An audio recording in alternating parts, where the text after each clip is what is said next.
అన్న నమస్తే అన్న. నమస్తే అండి. అన్న, పార్టీ ఆఫీసుల మీద దాడి జరుగుతుంది, బీఆర్ఎస్ పార్టీ ఆఫీసుల మీద. అవునండి. ఒకవైపు మళ్ళీ కేటీఆర్ గారిని అరెస్ట్ అంటున్నారు, అవునండి. ప్రజలేమో అల్లాడిపోతున్నారు, రైతులు ఇబ్బంది పడుతున్నారు. రాష్ట్రంలో ఎటు చూసిన ఇన్ని సమస్యలు ఉంటే అరెస్టులు, దాడులు, కౌశిక్ రెడ్డి గారి అరెస్టు, కేటీఆర్ గారి అరెస్టు, అసలు ఏం జరుగుతుందన్న రాష్ట్రం? ఇదంతా ఏంటంటే కావాలని వాంటెడ్లీ చేస్తున్నారు తప్పించి దీంట్లో ఏది భయపడాల్సింది ఏమి లేదు దీంట్లో. అంటే అరెస్ట్ అంటున్నారు, అంత పబ్లిసిటీ చేస్తున్నారు. కానీ ఒకటి ఏంటంటే ఇక్కడ ఎందులో మీకు ఫ్రాడ్ ఉంది, కరప్షన్ అంటూ లేదు. ఇక్కడ ఒక డెవలప్మెంట్, తెలంగాణ డెవలప్మెంట్ అంటే 10 సంవత్సరాల ముందు ఏముంది, తెలంగాణ వచ్చిన తర్వాత ఏముంది అనేది ప్రజలు చూస్తున్నారు. అది డెవలప్మెంట్ గురించి కేటీఆర్ తపన. ఇంకా మనము ఒక ప్రపంచ పటంలో మనము మన తెలంగాణను తీసుకెళ్ళాలి, హైదరాబాద్ని తీసుకెళ్ళాలి. ఇప్పటివరకు ఏం ముఖ్యమంత్రి చేయలేదు. కానీ ఒక ఐటీ మినిస్టర్గా, ఒక కేసీఆర్ తనయుడుగా కేటీఆర్ గారు చేశారు. దానికి ప్రజలతో కూడా మంచి రిలేషన్గా ఇది బాగానే ఉంది. కానీ ఎక్కడ ఎవరు అవాయిడ్ చేయలేదు.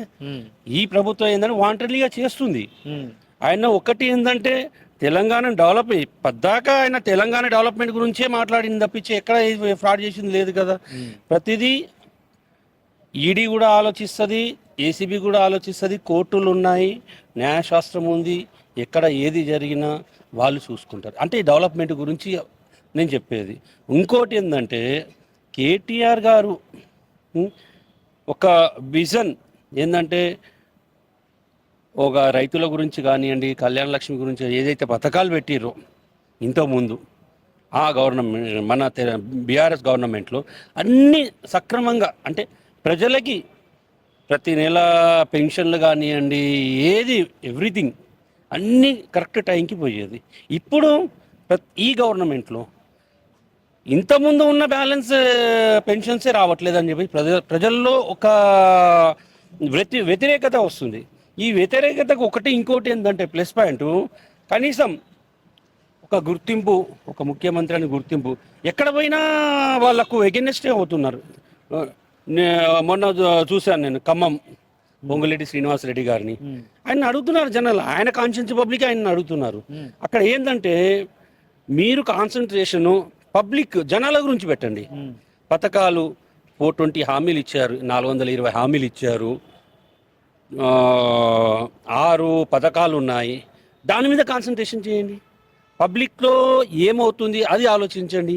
పద్దాక ఈ సంవత్సరంన్నర ఇన్ని రోజులు ఉంది ఈ కేసులు ఆ కేసులు అనుకుంటేనే టైం ఇచ్చేస్తున్నారు తప్పించి పబ్లిక్కి చేరవలసిన హామీల గురించి ఆలోచించండి. పబ్లిక్కి ఏం కావాలి అది ఆలోచించండి. ఈ వ్యవస్థ వల్ల ఏమవుతుంది అంటే అన్ని రంగాల్లో మనము వెనుకబడిపోతున్నాం. ఇంతకుముందు ఏంటంటే ప్రతి దాంట్లో మనం ముందు ఉండేది, ఇప్పుడు ఏంటంటే వెనుకబడిపోతున్నాం. ఇటు ఫైనాన్షియల్గా వెనుకబడిపోతున్నాము,